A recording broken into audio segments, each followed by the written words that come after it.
विभिन्न स्थानों पर हम परिवहन शब्दों का प्रयोग करते हैं। हम स्वयं जाते हैं उत्तर प्रदेश परिवहन निगम की बसों के द्वारा एक जगह से दूसरी जगह। ऐसे ही कोई सामान कहीं से कहीं जाता है, कहते हैं ट्रांसपोर्ट हो रहा है, ट्रांसपोर्ट के द्वारा पहुंचाया जा रहा है। लेकिन हमारे शरीर में, पौधों के शरीर में और दूसरे जंतुओं के शरीर में भी ट्रांसपोर्टेशन होता रहता है। तो ट्रांसपोर्टेशन कहें, सर्कुलेशन कहें, सर एक ही बात है। तो हमने सबसे पहले आपको पोषण बताया था, फिर श्वसन बताया था, आज हम परिवहन बताएंगे। पोषण में हमने जो भोजन ग्रहण किया था उसका पाचन किया, पाचन करके ग्लूकोज तक पहुंच गए थे। श्वसन में हमने क्या किया, ग्लूकोज को ऑक्सीकरण किया, ऑक्सीकरण करके ऊर्जा प्राप्त की। अब हमारे पास ऊर्जा भी है, हमारे पास पोषक तत्व भी हैं, लेकिन पोषक तत्व केवल एक स्थान पर जरूरत नहीं है, हमारे पूरे शरीर को पोषक तत्वों की आवश्यकता है।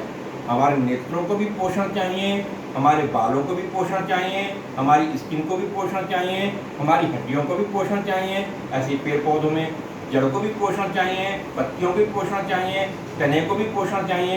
तो पोषण के लिए पोषक तत्व चाहिए। अब पोषक तत्व कैसे, कहाँ से कहाँ जाएंगे, ये सब हम पढ़ते हैं परिवहन के अंतर्गत। शरीर के एक भाग द्वारा कोई पदार्थ अवशोषित करके या संश्लेषित करके शरीर के दूसरे भागों में पहुंचाना ही परिवहन कहलाता है। अब इसको हम दो भागों में बांट देंगे, पार्ट ए और पार्ट बी। पार्ट ए में हम तरल अथवा बहने वाले पदार्थों के आधार पर परिवहन तंत्र को क्लासिफाई करेंगे। हमने देखा कि ये परिवहन तंत्र 3 प्रकार का होता है। इधर देखा परिवहन तंत्र 2 प्रकार का होता है, ओपन एंड क्लोज्ड। यहाँ देखा 3 प्रकार से, जल, रुधिर और लसिका। यानी पोषक तत्व जब जल के माध्यम से हमारे शरीर में एक स्थान से दूसरे स्थान तक जाते हैं तो जल परिवहन तंत्र कहलाता है। जब पोषक तत्व रुधिर के माध्यम से हमारे शरीर में एक स्थान से दूसरे स्थान को जाते हैं तो रुधिर परिवहन तंत्र कहलाता है। और जब हमारे शरीर में पोषक तत्व लसिका के माध्यम से एक स्थान से दूसरे स्थान को जाते हैं तो वो लसिका परिवहन तंत्र कहलाता है। रुधिर और लसिका काफी कुछ एक जैसे हैं, इनमें छोटा सा डिफरेंस ये है कि रुधिर में आरबीसी पाए जाते हैं, इसकी वजह से ये लाल रंग का होता है, और इसमें आरबीसी नहीं होते इसलिए ये कलरलेस या लाइट येलो कलर का होता है। यूं कह सकते हैं रुधिर का छना हुआ रूप ही लसिका होता है।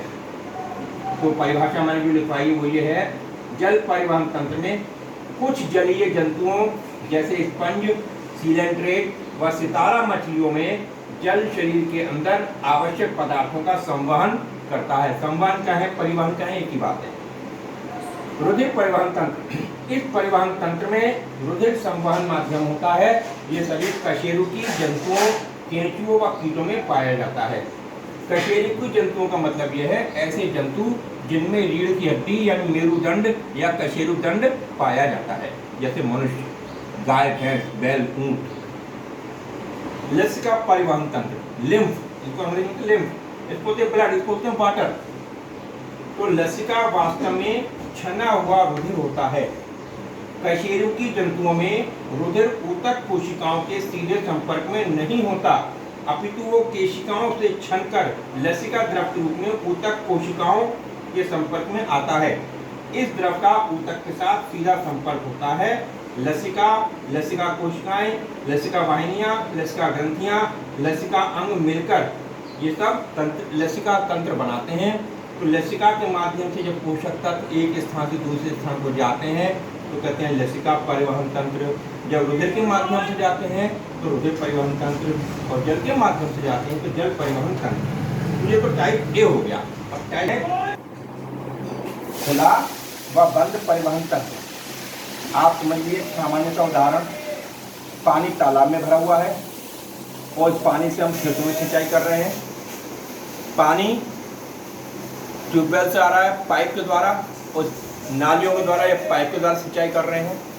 तो तालाब से जो सिंचाई कर रहे हैं वो खुला परिवहन तंत्र, और पाइप से जो सिंचाई कर रहे हैं वो बंद परिवहन तंत्र। इसी प्रकार से हमारे शरीर में पोषक तत्व यदि सीधे सीधे हमारी बॉडी में ऊतक में कोशिकाओं के सीधे संपर्क में है, ब्लड या लिम्फ, तो कहेंगे खुला परिवहन तंत्र। और यदि रुधिर वाहिनियों के द्वारा, लिम्फ वाहिनियों के द्वारा ये हमारे पूरे शरीर में संचरित हो रहा है तो कहेंगे बंद परिवहन तंत्र। कशेरुकी जंतुओं में बंद परिवहन तंत्र होता है और अकशेरुकी जंतुओं में खुला परिवहन तंत्र होता है। कशेरुकी जंतु वो होते हैं जिनके शरीर में कशेरुकदंड या मेरुदंड या रीढ़ की हड्डी पाई जाती है, जैसे मनुष्य, गाय, भैंस, कुत्ता, बिल्ली, ये सब क्या है, कशेरुकी प्राणी हैं।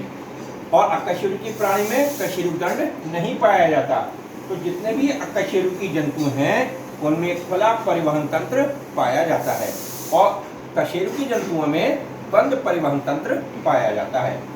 कुछ अकशेरुकी जंतुओं जैसे आर्थ्रोपोड्स व मोलस्क में रुधिर वाहिनियों से निकलकर पूरी देह गुहा में भर जाता है और दैहिक अंगों की कोशिकाओं के सीधे संपर्क में रहता है।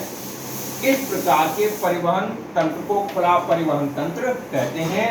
इस परिवहन तंत्र में रुधिर केशिकाएं, लिम्फ व ऊतक द्रव्य नहीं होता। सभी कशेरुकी जंतुओं में रुधिर सदैव बंद रुधिर वाहिनियों में बहता है। रुधिर कभी भी ऊतक कोशिकाओं के संपर्क में नहीं आता। रुधिर हृदय से धमनियों में तथा धमनियों से केशिकाओं में पहुंचता है, वहां से शिरा कोशिकाओं में, केशिका से शिराओं में तथा शिराओं से पुनः हृदय में वापस लौट आता है, जिसे बंद परिवहन तंत्र कहते हैं। अब जब हमने कहा रुधिर वाहिनियां, तो रुधिर वाहिनियां दो प्रकार की होती हैं मुख्य, धमनी और शिरा। तीसरी होती है केशिका, कैपिलरीज। कैपिलरीज बहुत ही बारीक सुराख वाली नलियों को कहा जाता है। तो धमनी तो हमारे शरीर में जो वाहिनियां हैं वो शुद्ध रक्त को पूरे शरीर में परिवहन करती हैं और शिरा जो है अशुद्ध रक्त को पूरे शरीर से उठा करके लाती हैं और हृदय तक पहुंचाती हैं। हृदय हमारे शरीर में एक पंप की भांति कार्य करता है जो पूरी बॉडी से ब्लड को खींचता है और पूरी बॉडी में ब्लड को प्रेशर के साथ भेजता है। तो हमारे शरीर में 3 प्रकार की वाहिनियां हो गई, धमनी, शिरा और केशिका। होता क्या है, अब मनुष्य की बात करते हैं। मनुष्य में हृदय है। हृदय 4 चैम्बर्ड है, एक तरफ का कहलाता है दायां, एक तरफ का कहलाता है बायां। तो हमारा जो दायां बायां, तो दाएं में ऊपर अलिंद है, नीचे निलय है, बाएं में ऊपर अलिंद है, नीचे निलय है। पूरे शरीर का अशुद्ध रक्त दाएं अलिंद में आता है, दाएं अलिंद से दाएं निलय में जाता है, फिर फेफड़ों में जाकर शुद्ध हो जाता है। शुद्ध होने के बाद वो हमारे बाएं अलिंद में आता है, फिर बाएं निलय में जाता है, फिर धमनियों के द्वारा पूरे शरीर में संचरित होता है। ये बात बहुत ध्यान रखने की है कि हमारे शरीर में कहीं भी शुद्ध और अशुद्ध रक्त मिश्रित न हो जाए।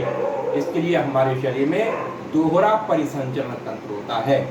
अब प्रश्न उठता है कि दोहरा परिसंचरण तंत्र क्यों कहते हैं। कई बार बोर्ड परीक्षा में पूछा गया है कि मानव के शरीर में जो परिसंचरण तंत्र है उसे दोहरा परिसंचरण तंत्र क्यों कहा जाता है। तो इस संबंध में आपको ये बताना है कि मानव के हृदय में एक साइकिल में 2 बार ब्लड प्रवेश करता है। एक चक्र में जो रुधिर है 2 बार प्रवेश करता है, एक बार अशुद्ध रक्त और एक बार शुद्ध रक्त। अब आपसे कोई पूछे शुद्ध रक्त क्या होता है, अशुद्ध रक्त क्या होता है, तो याद रखिए वह रक्त या वह रुधिर जिसमें ऑक्सीजन मिक्स्ड है वो शुद्ध रक्त है, और जिसमें कार्बन डाइऑक्साइड मिक्स्ड है या ऑक्सीजन नहीं है वो अशुद्ध रक्त है। अशुद्ध रक्त बहता है शिराओं में और शुद्ध रक्त बहता है धमनियों में। अब धमनियों और शिराओं में अंतर क्या है, इसे डिटेल में मैं नेक्स्ट वीडियो में बताऊंगा। Thank you.